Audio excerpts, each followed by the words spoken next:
What if I get a bad tenant? What if I lose all my money or something like that, right? And it's really taking the time to look inwards and be like, where is this coming from? Like, why do I feel like if I make this decision, it's going to be the end of the world, right? And in that way, you can figure out, like, hey, it's just my anxiety, my trauma from childhood, or because maybe early on when you started making money or whatever, you made a poor financial decision or whatever. And so that fear is coming up.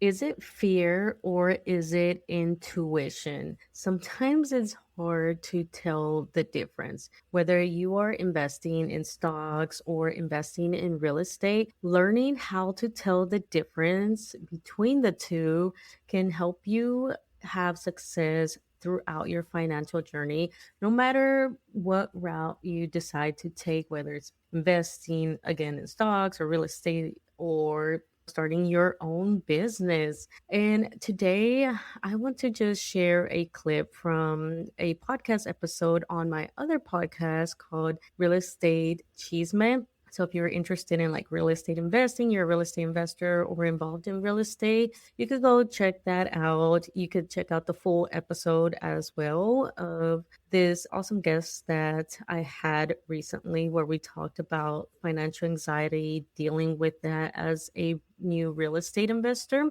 Her name is Heather Enciso, and she is a real estate investor and licensed clinical social worker. And she blends financial strategy with a strong understanding of human behavior and decision making.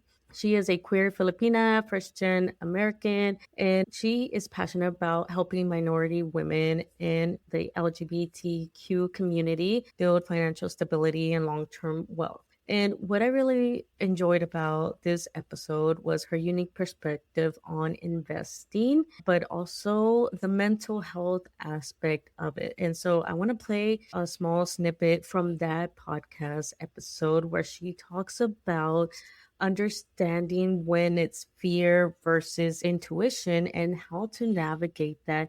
And then I want to come back and talk about it a little bit more. So I'm going to go ahead and insert that clip. For somebody whose cultural background or family history is rooted in scarcity, how do you distinguish a gut feeling or so called intuition to a fear response when evaluating a deal? So I think it's really important to distinguish the two, right? In terms of what is more of fear versus more is like what is intuition. And when I think of fear for myself, I really go inward. So I periodically check in with myself throughout the day. And especially when I'm going to purchase a property, right? Because I could run my numbers, right? That then I will always check in with myself and see what's happening to my body somatically, right? So if for me, fear means urgent, I might have some catastrophic thoughts.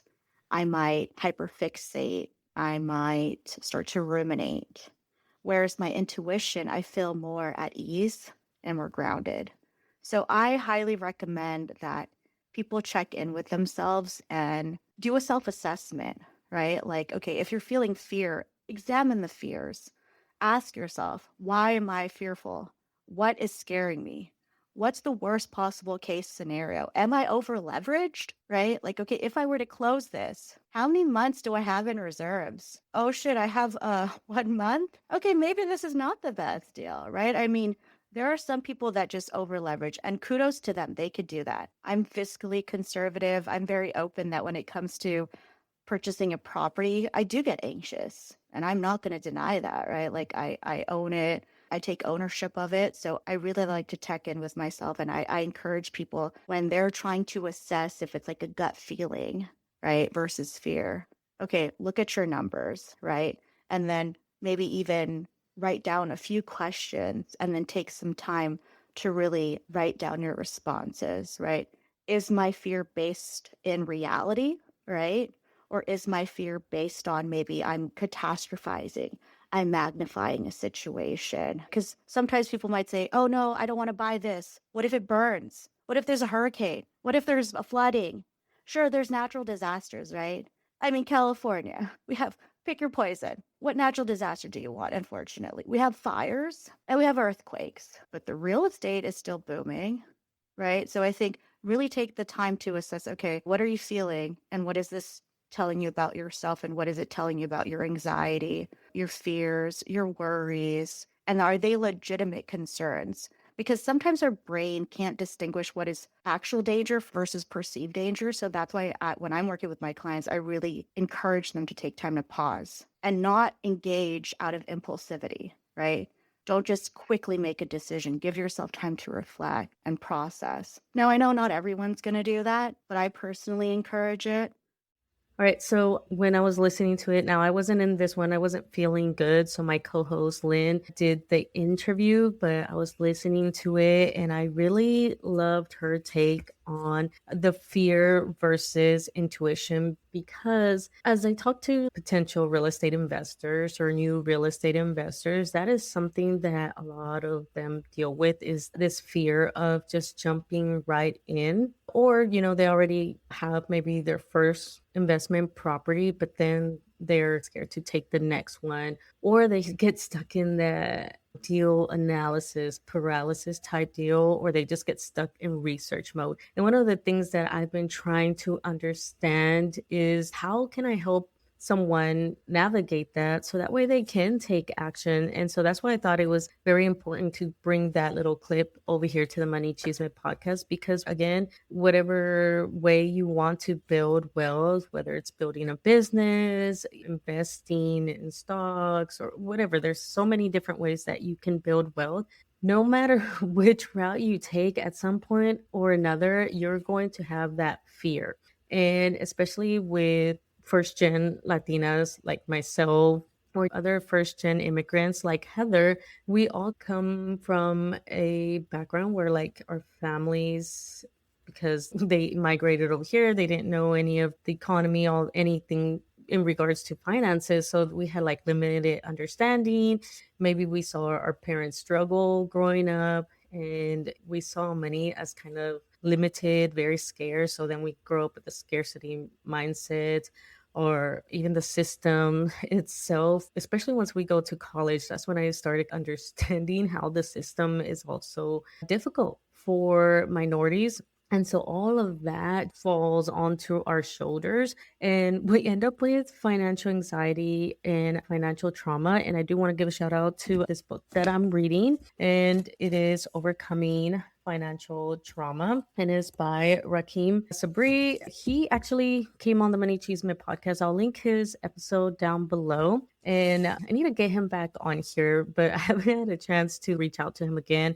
We agreed when his book came out that I would invite him back and talk about it, but I haven't finished his book yet. But it is a great book from the parts that I have read, and it really talks about all the different aspects of what contributes to your financial anxiety and your financial trauma. And it's a lot, right? And so he also covers how to overcome some of that. But before I go into that, because I feel like I'm getting lost in my spot of talking about the fear versus intuition, sometimes we don't know how to tell the difference between just anxiety and that fear rising up, preventing us to take action, or is it intuition that is telling us, hey, maybe you need to take a step back and it's not something bad. You just maybe need to do more research or maybe be a little bit cautious. And when Heather said that, it kind of brought to my attention with myself. And I don't know, sometimes I talk about it on this podcast, but I definitely have mentioned it in my other podcast where I talk about like, hey, every time that I go buy a rental property or whatever, I still have that fear rise up. I'm cautious. And so Heather gave me the vocabulary, the words that I was looking for to tell the difference, because I think at this point in the game is not necessarily the fear. Like, yeah, sometimes I still think about, oh, what if something goes wrong, especially with this latest investment property where I'm doing a lot of the work with my husband and stuff. But I think it's more intuition. And so she described it as fear being something that comes through within. It's something that rises up that tells you like, hey, this is scary, this is dangerous. She called it urgent, catastrophic. And that's true. That's something that it can get you to spiral and be like, you know what? Like freeze up and avoid everything. That's when you start hearing about financial avoidance, not looking at your credit card bill, not looking at your bank account or anything like that. So that's a lot of fear responses that come up. And I know Rakeem mentioned it in his book where he talks a little bit of understanding how that fear shows up in your body and in your system.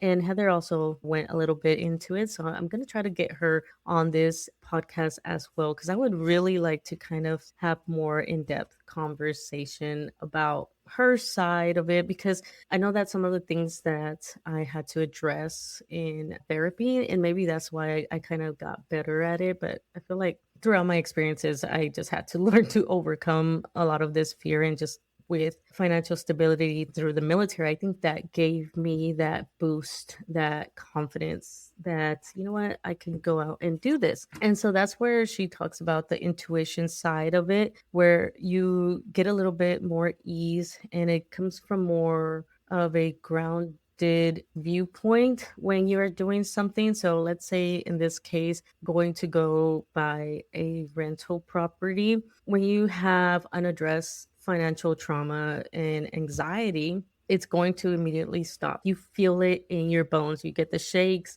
And I'm only talking from experience because I deal with anxiety and like trauma that comes up. And I have learned through therapy how to recognize it before it kind of spirals out. And so I think that's an important thing to do as well, to go get some therapy or address it or something to help you recognize that, because then it will stop you. It can stop you from doing some financial decisions that are going to help you in the long run. And so she talked about looking inward and really deciding, like, why am I avoiding, in this case, investing in real estate? Is it because I'm scared that I'm going to lose everything? And that's something that I hear very often. It's like, what if I get a bad tenant? What if I lose all my money or something like that, right? And it's really taking the time to look inwards and be like, where is this coming from? Like, why do I feel like if I make this decision, it's going to be the end of the world, right? And in that way, you can figure out, like, hey, it's just my anxiety, my trauma from childhood, or because maybe early on when you started making money or whatever, you made a poor financial decision or whatever. And so that fear is coming up. Or is it that you're looking at this rental property and you have a gut feeling? And I've definitely had that before, where I had to learn to walk away. And that's something that you learn as you continuing your journey, right? Of knowing when to walk away versus trying to buy a property just to buy a rental property, because that definitely happens. People will think, hey, I really not need to invest. I'm just going to go buy a rental property. They overlook that intuition, because sometimes it happens a little bit the opposite, of where they're like, you know what, I'm not going to let my fear stop me anymore. So I'm just going to go buy this rental property. And you feel that dread or something, a little voice telling you like, hey, don't do it, don't do it. And you're thinking it's fear stemming from financial anxiety or trauma, when in reality it's just your intuition saying like, hey, you know what, this rental property is not going to be a good deal. And that could get you in trouble as well by not listening to that, because you misunderstood it as a fear that's trying to stop you and prevent you from investing, versus it coming from a more logical sense, where it's telling you like, hey, you didn't do your research properly, or hey, this one has this problem with the properties, maybe you shouldn't buy it. And so I've learned how to navigate that. And so now, instead of saying like, hey, you know, I still have that fear come up, no, it's more of intuition. When I go look at these deals, when I look at these properties and I have that come up, no, it's coming more from an intuition, from my experience and knowledge throughout the years, that now I'm like, oh, yeah, I'm not going to buy this property because it's so overpriced. And I've had that happen several times where I'm like, yeah, no, I'm walking away. And I've learned how to walk away. So love how she explained that. And so she mentioned how to check in with yourself. And that really takes some work. And I want to emphasize that if you do deal with the fear, the financial anxiety, and trauma, you do have to address that. If you want to invest or build wealth through whatever avenue, like you're going to realize and you're going to find yourself at some point where that anxiety is going to force you to address it, whether you like it or not. You either address it before or throughout or afterwards if it leads you down a wrong path or whatever, right? And so learning to address that at the beginning would be ideal, but you're going to find yourself that at some point or another, it's going to catch up to you and you're going to have to deal with it, whether you like it or not, if you want to be successful, right?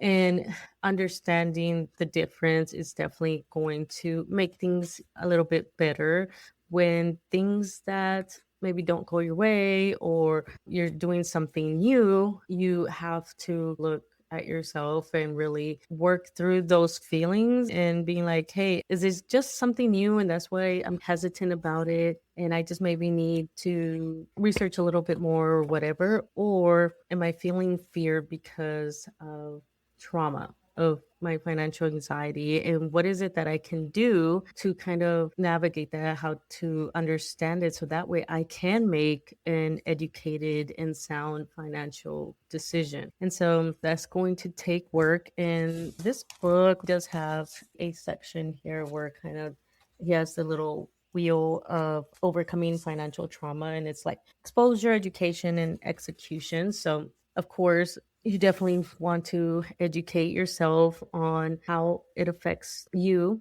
how to recognize it, and all that, and exposing yourself as well to situations little by little, right? Because I remember when I was doing therapy, and I need to go back, but I haven't had a chance to find a therapist yet. But I remember that was one of the things is exposure therapy as well. You start off small, little things. So find maybe a small financial decision, something that's a little bit more safe, but it's getting you exposed to that. Even being around other people that are doing whatever it is that you want, for example, invest in real estate, that exposure can definitely help as well. And then of course the execution part. And I do want to again I'll do a review once I'm done with this and really want to go more in depth of how to navigate all this financial anxiety and financial trauma, because as I've been investing and being here on social media and YouTube or whatever with this podcast, it's something that I see that still people are having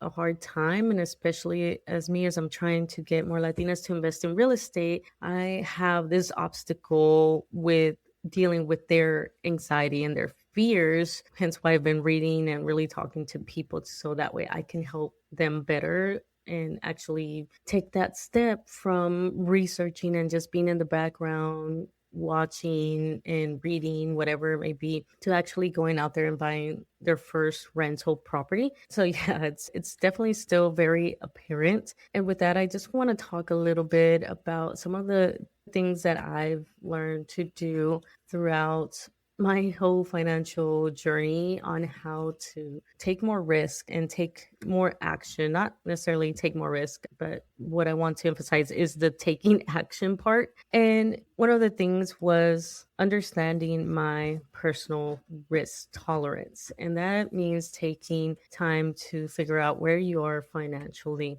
And that in itself is going to trigger financial anxiety or whatever, especially if you realize that you're not where you want to be, but you have to take that step to figure out where you are and decide, like, you know what? Okay, this is where I'm at. What can I do? Or let's say an amount, for example, you need to have an X amount of savings to feel safe, right? To be okay with going to invest in real estate or whatever. And then take those steps to build that safety net, right? Or what would make you feel safe? Maybe taking more financial education classes, except if you are already consuming so much, at some point it's like figure out why do you keep on researching and researching, but you are just stuck there. Taking that step 2 to figure out, like, do I need more financial classes? Or maybe third one that I want to talk about is maybe you just need to surround yourself with like-minded people. You need a community. Maybe you need a coach or whatever for whatever. And I know so many Latina coaches for whatever you decide. Pay off debt, invest in the stock market, even invest in other countries. Of course, investing in real estate. There's lots of communities out there. Some of them are free, some of them are paid, but you got to decide, like, is that going to be a good investment for you, so that way you can actually start taking action. So those are the 3 main things that I did to help me actually take action, because it was definitely understanding my risk. At that time, I was young and single, had a stable check because I was in the military. So that financial stability really gave me more confidence to go out here and take these risks. But also being with like-minded people really motivated me. And even to this day, I have my different groups and I have my different people that I talk to for certain things. For example, my co-host in the Real Estate She's My podcast, after we recorded our episodes, because we try to like batch and be ahead a few weeks, I think almost 2 hours just chit-chatting about our real estate investment goals and what's holding us back and troubleshooting and trying to figure out, like, okay, this is what's our obstacle right now to continue growing our portfolio. Like, what are we going to do? And so we actually have homework on figuring out what avenues we can take to continue growing our portfolio. So yeah, we even give each other homework. So find your people and you will see how much further you will get and how motivated you'll get, and actually be motivated to take that action when you get the right help. But yeah, other than that, that's all I wanted to get on here and talk about. Surprisingly, this episode was longer than intended. I really thought I was just going to share the clip and just mention a few things here and there. But again, check out the book. I will link it down in the description. Check out the episode with Rakeem. We chit-chatted about a whole bunch of stuff, but definitely was a good episode that I reference quite often. So definitely check that out. Other than that, don't forget to check out Heather's episode on the Real Estate Chisme podcast. Don't forget that I do have a community for Latinas who are interested in investing in real estate. That will be linked down below. And don't forget to share this episode. Other than that, I'll see you in the next one. Bye. Thank you so much for listening. Don't forget to like and share this episode so others can also find this podcast. Don't forget to follow me on all my social medias listed in the show notes below, where you can also find resources to help you in your financial journey. If you're interested in becoming a guest on the podcast, you can find that information in the show notes. Other than that, thank you so much for your support, and I will see you in the next episode. Bye.